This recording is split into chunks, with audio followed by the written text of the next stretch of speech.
आज की कहानी शुरू होती है। एक समय की बात है कि किसी गांव में एक साधु रहता था। वह भगवान का बहुत बड़ा भक्त था और निरंतर एक पेड़ के नीचे बैठकर तपस्या किया करता था। उसका भगवान पर अटूट विश्वास था और गांव वाले भी उसकी इज्जत करते थे। एक बार गांव में भीषण बाढ़ आ गई।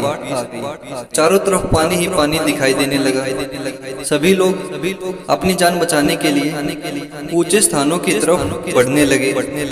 जब लोगों ने देखा कि साधु महाराज अभी भी पेड़ के नीचे बैठे भगवान का नाम जप कर रहे हैं, तो उन्हें यह जगह छोड़ने की सलाह दी गई। पर साधु ने कहा, तुम लोग अपनी जान बचाओ, मुझे मेरा भगवान बचाएगा।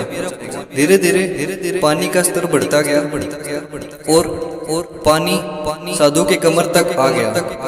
इतने में वहां से एक नाव गुजरी। उसमें बैठे मल्लाह ने कहा, हे साधु महाराज, आप इस नाव पर सवार हो जाइए, मैं आपको सुरक्षित स्थान तक ले जाऊंगा। नहीं, मुझे तुम्हारी मदद की आवश्यकता नहीं है। महात्मा ने कहा, मेरा भगवान ही मुझे बचाएगा। नाव वाला चुपचाप वहां से चला गया। कुछ देर बाद बाढ़ और प्रचंड हो गई और साधु ने पेड़ पर चढ़ना उचित समझा और वहां बैठकर ईश्वर को याद करने लगा। तभी अचानक उन्हें गड़गड़ाहट की आवाज सुनाई दी। एक हेलीकॉप्टर उनकी मदद के लिए आ पहुंचा। बचाव दल ने एक रस्सी लटकाई और साधु को उसे जोर से पकड़ने का आग्रह किया। पर साधु फिर बोला, मुझे इसे पकड़ने की आवश्यकता नहीं है, मुझे तो मेरा भगवान ही बचाएगा। उनकी हट के आगे बचाव दल भी उन्हें बगैर वहां से लिए चले गए। कुछ ही देर में पेड़ बाढ़ की धारा में बह गया और साधु की मृत्यु हो गई।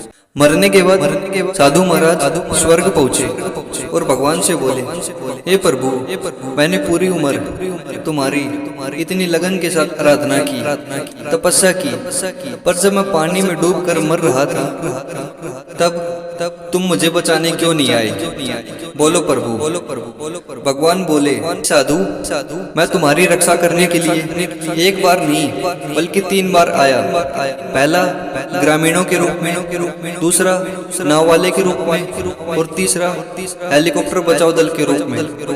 किंतु तुम मेरे इन अवसरों को पहचान नहीं पाए और अपने हट के कारण अपनी जान गवा बैठे।